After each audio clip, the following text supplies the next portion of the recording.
Welcome everyone. I'm your teaching buddy Sudhir Singh, and today we are going to read a chapter, The Southern Plateau, and I'm taking this chapter from a book, New Getting Ahead in Social Studies, from Class 4. Let's start.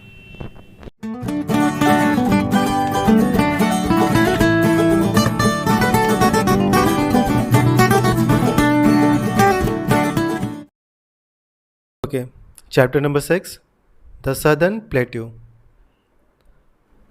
To the south of the northern plain lies the vast southern plateau of India. मतलब अगर हम India के northern plane को देखें, ये रहा northern plane, ठीक है। ये नॉर्थ के साइड में है, ऊपर के साइड में है। ऊपर का साइड तो नॉर्थ ही होता है, ठीक है। डायरेक्शन हमें पता ही है, ऊपर जो चीज़ होता है उसे नॉर्थ कहते हैं, नीचे को साउथ कहते हैं, राइट हैंड साइड को ईस्ट कहते हैं और लेफ्ट हैंड साइड को वेस्ट कहते हैं, ठीक है।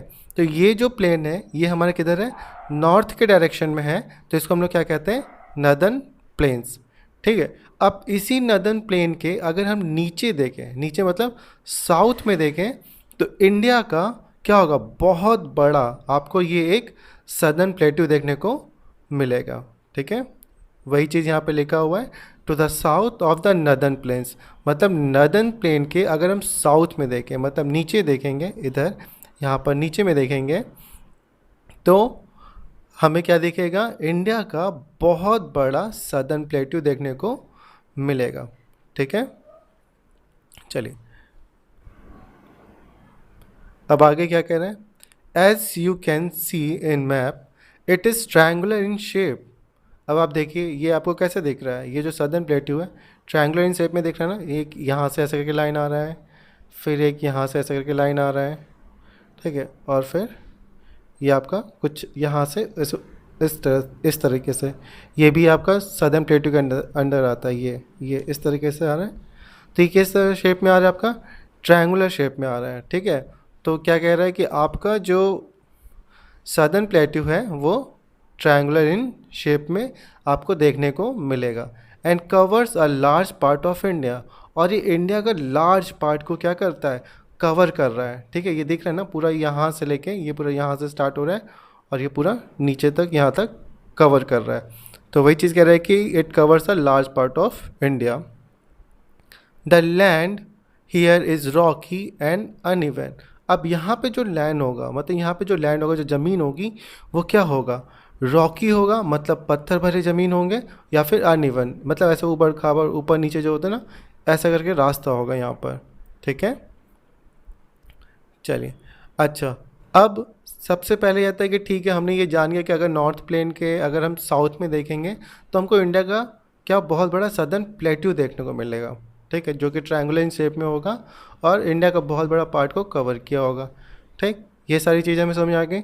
अब सबसे इम्पॉर्टेंट चीज़ क्या आता है कि प्लेट्यू क्या होता है, व्हाट इज़ प्लेट्यू, ठीक है। सदर्न प्लेट्यू तो ठीक है, समझ में आ गया, लेकिन है क्या प्लेट्यू, होता क्या है।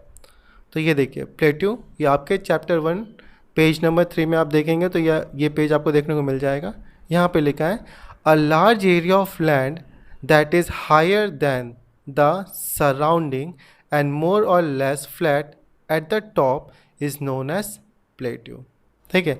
मतलब एक बहुत बड़ा सा एरिया जो कि अपनी सराउंडिंग से क्या हो, हायर हो, मतलब यहाँ पे भी सराउंडिंग है, मतलब ये भी लैंड है, ठीक है, ये भी क्या है, ये भी ज़मीन है, ठीक है, और ये भी ज़मीन है, लेकिन ये ज़मीन क्या है, इस ज़मीन से क्या है, हायर है, ऊंचे पर है, ठीक है। और ये ज़मीन क्या होगा, या कहीं कहीं आपको फ्लैट देखने को मिलेगा, तो कहीं कहीं आपको अनइवन देखने को मिलेगा, ठीक है, रॉकी देखने को मिलेगा। तो ऐसे रीजन को, ठीक है, ऐसे रीजन को हम लोग प्लेट्यू कहते हैं। समझ में आ गया, प्लेट्यू वो होता है जो अपने सराउंडिंग से हायर होता है, ठीक है, और उसका जो लैंड होगा फ्लैट भी होगा, अनइवन भी होगा, रॉकी भी होगा, ठीक है। तो ऐसे रीजन को हम लोग प्लेट्यू कहते हैं, ठीक है, समझ में आया, ठीक। तो ये जो सदर्न प्लेट्यू, ये भी क्या होगा, नदर्न प्लेन से हाई पर होगा, मतलब कुछ ये इस तरह के साइड में देखेंगे तो हमको ये ऐसे करके ऐसे देखने को मिलेगा। यहाँ पे आपको सदर्न प्लेट्यू मिलेगा और यहाँ पे आपको नदर्न प्लेन्स, ठीक है, समझ में आ गया। चलिए अब आगे चलते हैं। The southern plateau is bordered by the following. अब ये सदर्न प्लेटू को हमने बॉर्डर किया है the Aravali range on the north west. ठीक है, अरावली रेंज नॉर्थ वेस्ट, ये रहा, ऊपर है नॉर्थ, नीचे है आपका साउथ, इधर है ईस्ट, इधर है वेस्ट, सॉरी इधर है वेस्ट। तो नॉर्थ और वेस्ट के बीच में आपको क्या पड़ेगा, नॉर्थ वेस्ट, और ये रहा आपका अरावली रेंज। ठीक है, अरावली रेंज इस सदर्न प्लेटू को बॉर्डर करता है आपके नॉर्थ वेस्ट से। ठीक है, इसी तरह the Rajmahal hill on the north east. अब ये रहा नॉर्थ, ये रहा ईस्ट, और इसके बीच में कहीं होगा आपका नॉर्थ ईस्ट, और ये रहा आपका राजमहल हिल्स। ठीक है, ये सदर्न प्लेटू को यहाँ से बॉर्डर कर रहा है। ठीक है, फिर आपका आता है the hilly region called the eastern Ghat on the east. फिर ये जो हिली रीजन है, ये रहा हिली रीजन जो कि आपके ईस्ट में पड़ रहा है, इसको कहते हैं ईस्टर्न घाट, जो कि सदर्न प्लेटू को इधर से बॉर्डर कर रहा है। फिर आपका आता है the hilly Western Ghat on the west. अब ये रहा आपका वेस्टर्न घाट जो कि आपका वेस्ट में पड़ रहा है, जो कि सदर्न प्लेटू को इधर से बॉर्डर कर रहा है। ठीक है, तो हम इसकी बात करें तो नॉर्थ वेस्ट से कौन कर रहा है इसको बॉर्डर, तो वो है आपका अरावली हिल्स। ठीक है, नॉर्थ ईस्ट से आपका कह रहा है राजमहल हिल्स, ईस्ट से कर रहा है आपका ईस्टर्न घाट, और वेस्ट से कर रहा है आपका वेस्टर्न घाट। ठीक है, तो ये सब क्या कर रहे हैं, सदर्न प्लेटू को बॉर्डर कर रहे हैं। ठीक है, बॉर्डर कर रहे हैं मतलब तरीके से ये अंडरलाइन ऐसे करके दिखा रहे हैं कि ये यहाँ तक ऐसा फैला हुआ है। ठीक है, चलिए आगे क्या कह रहा है, the Narmada valley divides the southern प्लेटू into 2 parts. ठीक है, अब जो नर्मदा वैली है, अब ये देखिए, ये रहा आपका नर्मदा। अच्छा, ये जो मैप है ये सेम यही वाला मैप है। ठीक है, बस इसको हमने यहाँ पे बड़े में कर दिया है। ठीक, अब ये जो नर्मदा वैली है ये क्या कर रहा है कि ये जो सदर्न प्लेटू है, ये जो पूरा प्लेटू है इसको 2 पार्ट में डिवाइड कर रहा है। ठीक है, ये रहा आपका नर्मदा वैली, और ये क्या कर रहा है, इसको पूरे प्लेटू को 2 पार्ट में डिवाइड कर रहा है। ठीक है, to the north is the central highlands and to the south is the Deccan plateau. अब इस नर्मदा ने, जो नर्मदा वैली ने इस पूरे प्लेटू को 2 पार्ट में डिवाइड कर दिया है। अब जो नॉर्थ में है, मतलब जो ऊपर है, उसे कहते हैं सेंट्रल हाईलैंड्स। ठीक है, अब जो साउथ में है उसको हम लोग क्या कहते हैं, डेक्कन प्लेटू। ठीक है, समझ में आ रहा है। चलिए एक बार इसको क्लियर कर दें। चलिए अब आते हैं द सेंट्रल हाईलैंड। अब सेंट्रल हाईलैंड की बात करें तो the central highlands include the Malwa plateau in the north west and the Chota Nagpur plateau in the north east. ठीक है, अच्छा, सेंट्रल हाईलैंड की बात करें तो इसमें आपको 2 प्लेट्यू छोटे छोटे से देखने को मिलेंगे। एक आपको मिलेगा मालवा प्लेट्यू जो कि आपको मिलेगा नॉर्थ वेस्ट में। अच्छा चलिए देखते हैं, यह रहा नॉर्थ, ये है इधर वेस्ट, इन दोनों के बीच में कहीं दिखेगा नॉर्थ वेस्ट में हमको, ये रहा आपका मालवा प्लेट्यू। ठीक है, and the Chota Nagpur plateau in the north east, और छोटा नागपुर प्लेट्यू आपको नॉर्थ ईस्ट में देखने को मिलेगा। इधर नॉर्थ, ये रहा ईस्ट, इसके बीच में नॉर्थ ईस्ट, और ये रहा आपका छोटा नागपुर प्लेट्यू। ये दोनों प्लेट्यू आपके किस में पाए जाते हैं, सेंट्रल हाईलैंड्स में पाए जाते हैं। ठीक है, नर्मदा नदी जब यहाँ से पास करती है तो इस पूरे प्लेट्यू को 2 पार्ट में डिवाइड कर देती है। एक कहलाता है आपका सेंट्रल हाईलैंड प्लेट्यू, दूसरा कहलाता है आपका डेक्कन प्लेट्यू। और सेंट्रल हाईलैंड प्लेट्यू में आपको 2 छोटे छोटे प्लेट्यू देखने को मिलेंगे। नॉर्थ वेस्ट में आपको मलवा प्लेट्यू देखने को मिलेगा, मालवा प्लेट्यू, और नॉर्थ ईस्ट में आपको छोटा नागपुर प्लेट्यू देखने को मिलेगा। ठीक है, चलिए अब आगे आते हैं। The Malwa plateau lies between the Aravali hills and the Vindhya hills.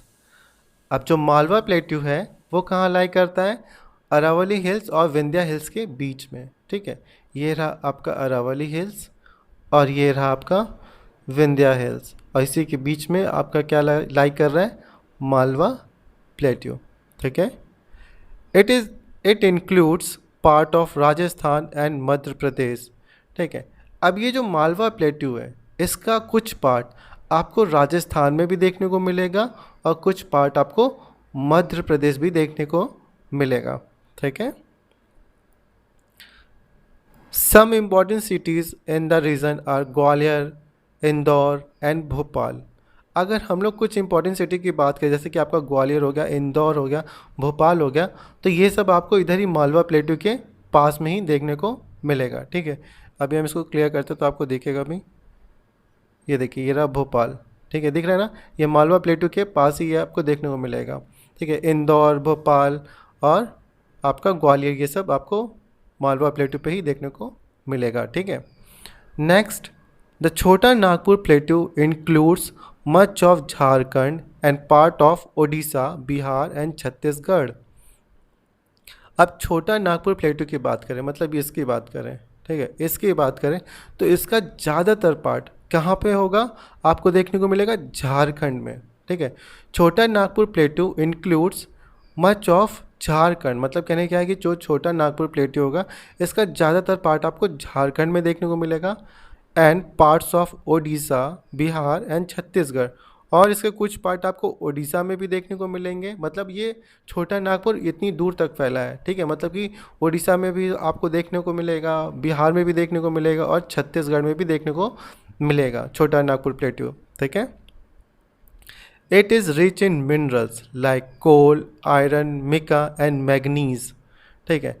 अब ये जो छोटा नागपुर प्लेटू है, इसमें क्या है, मिनरल्स बहुत पाए जाते हैं। रिच इन मिनरल्स मतलब मिनरल्स से भरपूर है एकदम, ठीक है। छोटा नागपुर प्लेटू क्या है, मिनरल्स से एकदम भरपूर है।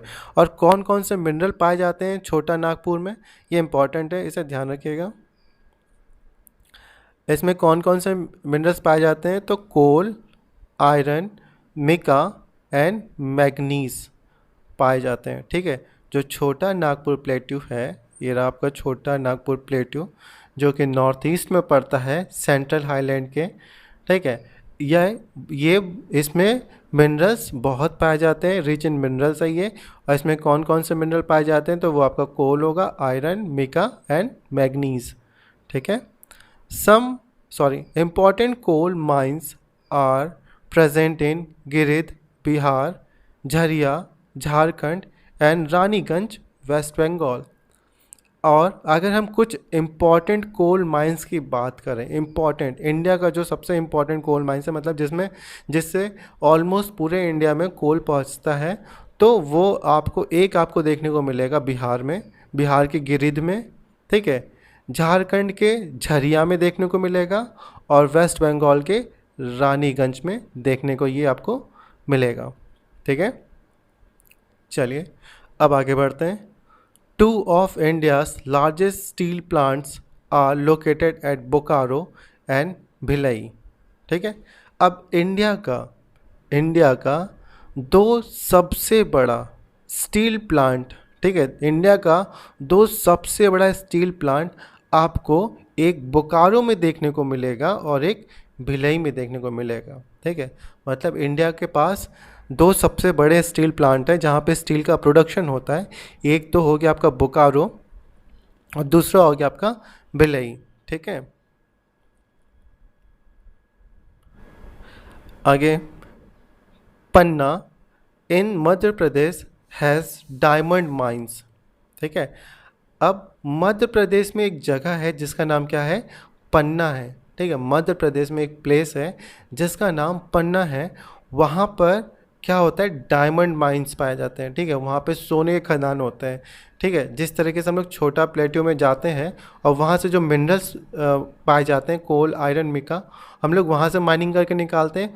उसी तरह अगर हमको डायमंड चाहिए होता है, ठीक है, तो हम लोग कहाँ जाते हैं, मध्य प्रदेश के पन्ना में जाते हैं, जहाँ पे क्या है, डायमंड्स के सबसे बड़े माइंस हैं। वहाँ से लोग क्या करते हैं, डायमंड निकालते हैं माइनिंग करके, ठीक है।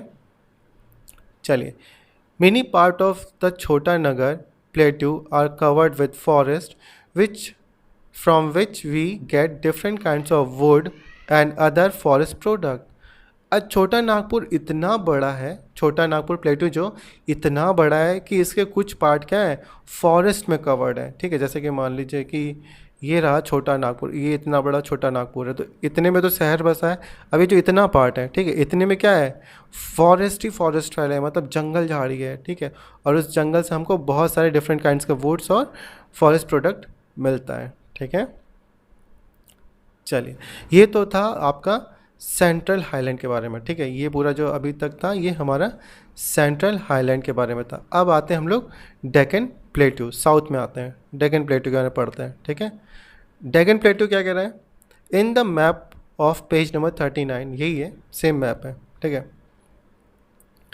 Look at the large area south of the Satpura mountain, ठीक है। अब सतपुरा माउंटेन कहाँ रहेगा, ये रहा आपका सतपुरा माउंटेन, ठीक है। अब इसके साउथ में देखें, मतलब इसके नीचे देखें, ठीक है। This is the Deccan plateau, यही है आपका डेक्कन प्लेट्यू, ये, ठीक है। इसी को हम लोग क्या कहते हैं, सतपुरा माउंटेन के साउथ में देखेंगे तो हमको डेक्कन प्लेट्यू देखने को मिलेगा। It is bound by the western and eastern ghat, ठीक है। और ये देखेंगे तो वेस्टर्न घाट और ईस्टर्न घाट से क्या है, बंधा हुआ है, बॉन्ड है, ठीक है। It covers part of Madhya Pradesh, Chhattisgarh, Orissa, Maharashtra, Karnataka, Telangana, Andhra Pradesh and Tamil Nadu. अब ये डेक्कन प्लेट्यू ये सेंट्रल हाईलैंड से भी ज़्यादा दूर तक फैला हुआ है। ये इतनी दूर तक फैला है कि ये कहाँ, मध्य प्रदेश को भी टच कर जाता है। ये मध्य प्रदेश में भी देखने को मिलेगा, आपको छत्तीसगढ़ में भी देखने को मिलेगा, उड़ीसा, महाराष्ट्र, कर्नाटका, तेलंगाना, आंध्र प्रदेश और तमिलनाडु तक ये क्या है, पूरा फैला हुआ है, ठीक है। There are a number of rivers in the area, ठीक है। और इस डेक्कन प्लेट्यू में आपको बहुत सारे रिवर्स भी देखने को मिलेंगे, जैसे कि the Mahanadi, Godavari, Krishna and Kaveri flow from west to east and fall into the Bay of Bengal, ठीक है। अब इस डेक्कन प्लेट्यू में आपको बहुत सारे रिवर भी देखने को मिलेगा, ठीक है। पहले इसको क्लियर कर देते हैं हम। इस डेक्कन प्लेट्यू में आपको बहुत सारे रिवर भी देखने को मिलेगा, जैसे कि आपका ये रहा महानदी, ठीक है, फिर गोदावरी, फिर ये रहा कृष्णा और ये रहा आपका कावेरी, ठीक है। ये सारे देखिए रिवर आपको कहाँ देखने को मिल रहे हैं, डेक्कन प्लेट्यू पे देखने को मिल रहे हैं।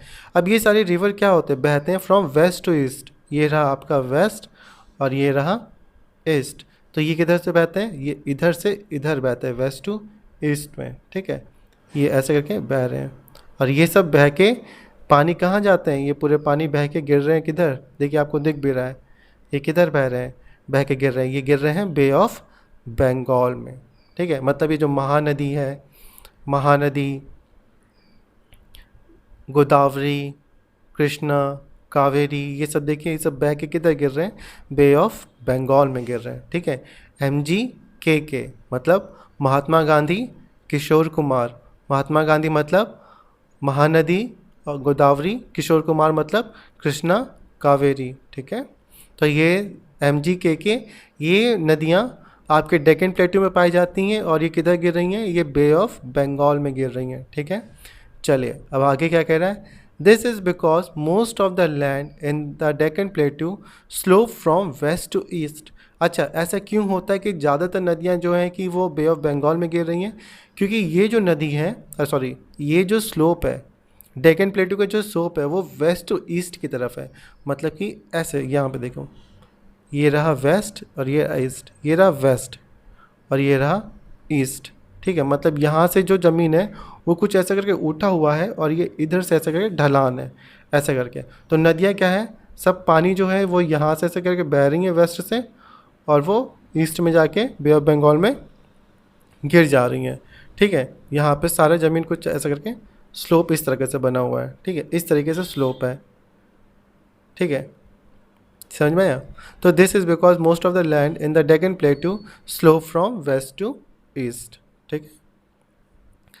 The Narmada and Tapi river flow from east to west and fall into the Arabian sea. लेकिन दो रिवर है, कौन, नर्मदा और तापी, ये क्या करते हैं, ये फ्लो कहाँ से करते हैं, ये ईस्ट टू वेस्ट फ्लो करते हैं और ये अरेबियन सी में जाकर गिरते हैं, ठीक है। आपका ये रहा नर्मदा और ये रहा तापी। ये क्या कर रहे हैं, ये यहाँ से ऐसे करके फ्लो कर रहा है, ठीक है, और ये अरेबियन सी में आके आपका गिर जा रहा है, ठीक है। तो अरेबियन सी में कौन से दो रिवर मिलते हैं, तो वो है आपका एंटी, एंटी मतलब नर्मदा और तापी। बे ऑफ बंगाल में आपके कौन से रिवर आके गिरते हैं, तो महात्मा गांधी, किशोर कुमार मतलब MGKK। तो एम से महानदी, गोदावरी, कृष्णा, कावेरी, ठीक है। चलिए अब आगे क्या कह रहा है, the river in the Deccan plateau are not fed by melting snow like the river of the northern plains. अब जो रिवर आपका डेक्कन प्लेटू में पाया जाता है, ठीक है, ये रिवर में जो पानी है वो मेल्टिंग स्नो से नहीं आता है, ठीक है। कहने का मतलब है कि अब इधर क्या है, नदर्न प्लेन में क्या है, नदर्न प्लेन में भी बहुत सारे रिवर हैं। तो नदर्न प्लेन में क्या माउंटेन है, माउंटेन पे क्या होता है, बर्फ़ जमता है ऐसा करके। अब जब गर्मी का मौसम आता है तो ये बर्फ़ क्या होता है, पिघलना स्टार्ट करते हैं। अच्छा, ये बर्फ़ पिघलते तो ये आके कहाँ मिलते हैं, नदियों में, ठीक है। तो नदियों में पानी कहाँ से आता है नदर्न प्लेन में, इस बर्फ़ से आ रहा है। बर्फ़ जब मेल्ट कर रहा है, स्नो जब मेल्ट कर रहा है, तो वही पानी ये यहाँ पे आके इन नदियों में मिल जाता है। तो नदी में पानी क्या होता है, भर जाता है। लेकिन डेक्कन प्लेटू जो है हमारा, ऐसा कोई यहाँ पे कोई ऐसा स्नो है ही नहीं, ठीक है। ऐसे कोई स्नो मतलब माउंटेन है ही नहीं जहाँ से क्या हो कि बर्फ़ पिघल कर आए तो नदियों में पानी भर जाए, ठीक है। वही चीज़ यहाँ पे कह रहा है, the river in the Deccan plateau are not fed by melting snow. मतलब डेक्कन प्लेटू में जो रिवर है, ठीक है, वो आइस के पिघलने से नहीं भरता है, like the river of the northern plane. जैसे कि नदर्न प्लेन में क्या होता है, आइस जब पिघलता है तो आइस जब पिघल के नीचे गिरता है तो वो नदियों में मिल जाता है, तो नदियों का पानी भर भर जाता है, ठीक है। लेकिन डेक्कन प्लेटू के पास ऐसा कोई आइस स्नो नहीं है कि जो पिघले और नदियों को भर दे, ठीक है। They are fed by rain. और डेक्कन प्लेटू के जो रिवर हैं वो बारिश की वजह से भरते हैं, ठीक है। Therefore they have very little water during the summer month. और यही वजह है कि समर मंथ में जो रिवर, जो डेक्कन प्लेटू में जो रिवर है वहाँ पे पानी क्या होता है, कम हो जाता है। क्योंकि समर के मंथ में मतलब गर्मी के मौसम में बारिश तो होता नहीं है, तो नदियों में पानी आएगा नहीं, तो वहाँ की जो नदियाँ होती हैं उनके पानी क्या होते हैं, कम हो जाते हैं, ठीक है।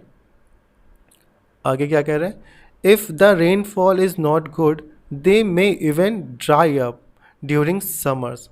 और अगर रेनफॉल अच्छा ही नहीं है, मतलब रेनफॉल हुआ ही नहीं, बारिश हुआ ही नहीं, तो कभी कभी तो ये नदियाँ क्या होती हैं, ड्राई अप हो जाती हैं, मतलब सूख जाती हैं, एकदम सूख जाती है। क्योंकि बारिश हुआ नहीं तो इन नदियों में पानी भरेगा नहीं। ये नदी एक तरीके से आपको मान लीजिए बाउल की तरह, ऐसा करके, ये जो बाउल है ना ऐसे करके है, बस ये ऐसे पड़ा हुआ है, बाउल है। और जब बारिश होगा ऐसे करके तो इस बाउल में पानी भरेगा, तो ये, ठीक है। और अगर बारिश नहीं हुआ तो बाउल क्या हो जाएगा, ब्लैंक रह जाएगा, ठीक है।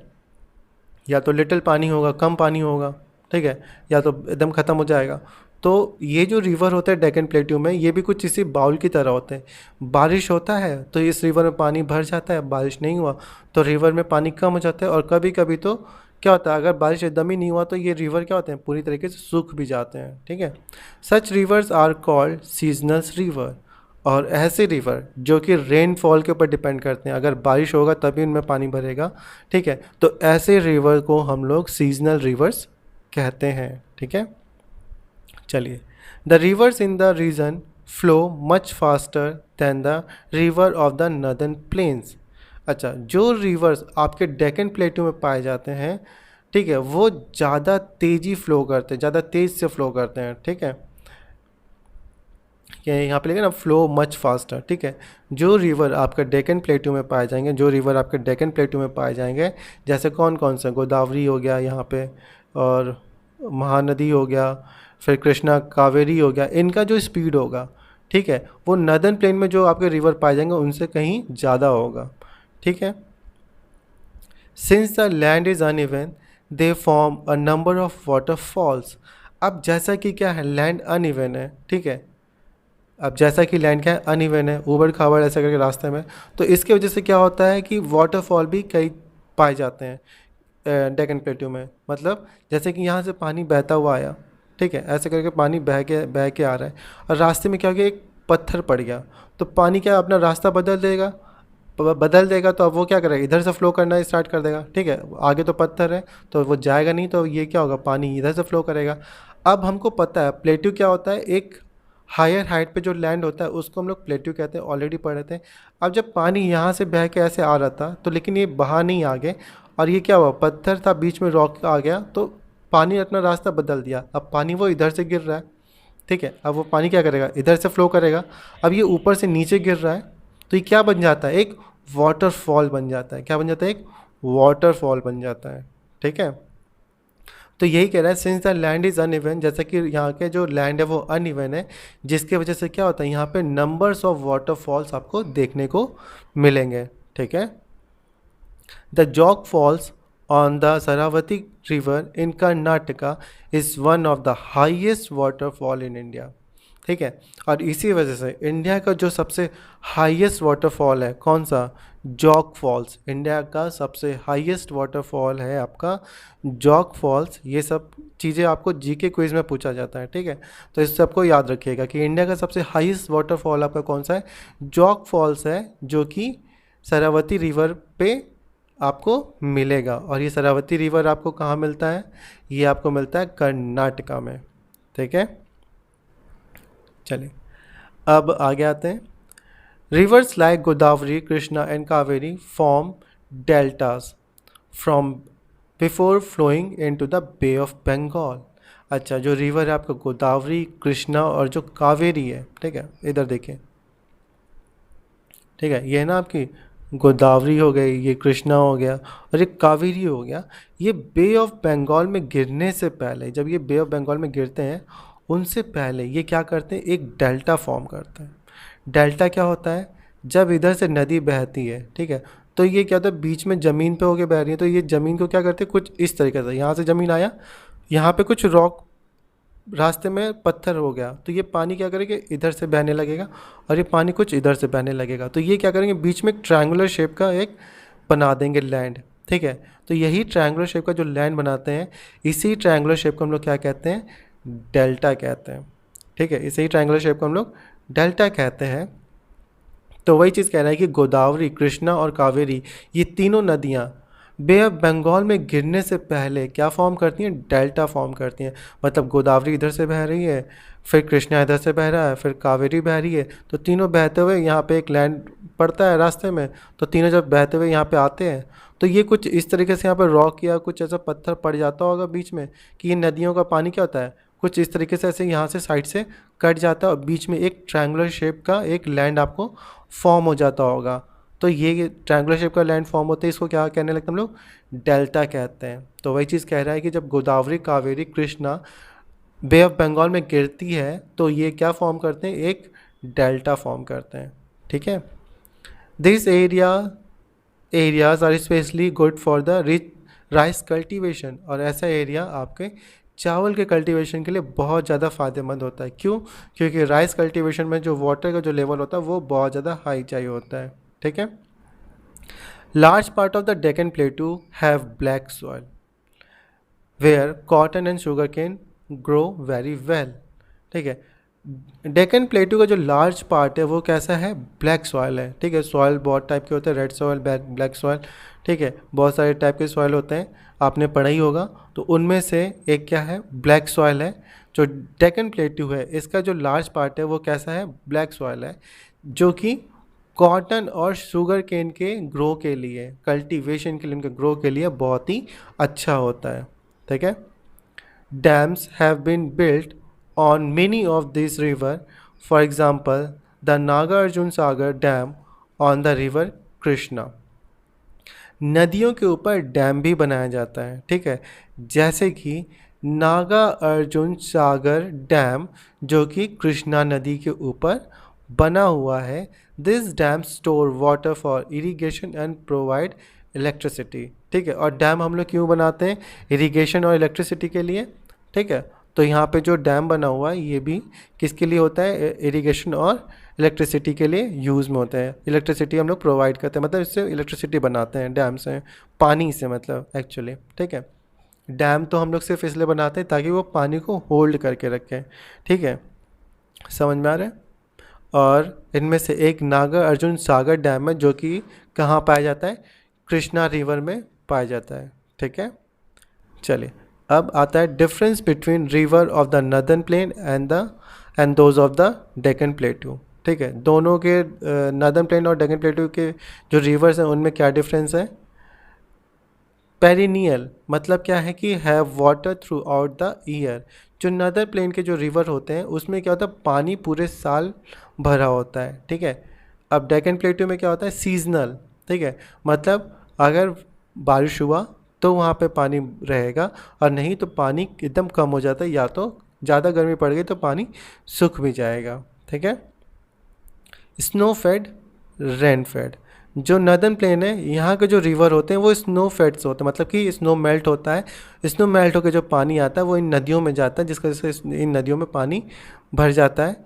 और यहाँ पे क्या होता है, रेन फेड, बारिश होने से ये नदियाँ भरती हैं। ठीक है, flow slowly on reaching the plains. यहाँ की जो नदियाँ, नदर्न प्लेन की जो नदियाँ हैं वो स्लो फ्लो करती हैं, धीरे धीरे बहती हैं। Flow much faster than the river of the northern plane.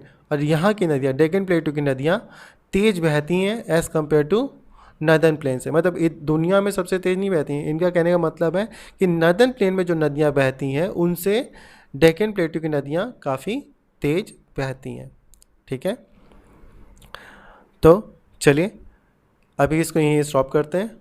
अभी इस चीज़ को यहाँ तक आप समझिए और आप मुझे बताइए कि आपको कितना समझ में आया। अगर फिर भी आपको कहीं कोई पॉइंट है जहाँ पे आपको कोई प्रॉब्लम है, नहीं समझ में आया, तो आप मुझे कमेंट बॉक्स में कमेंट करके बताइएगा।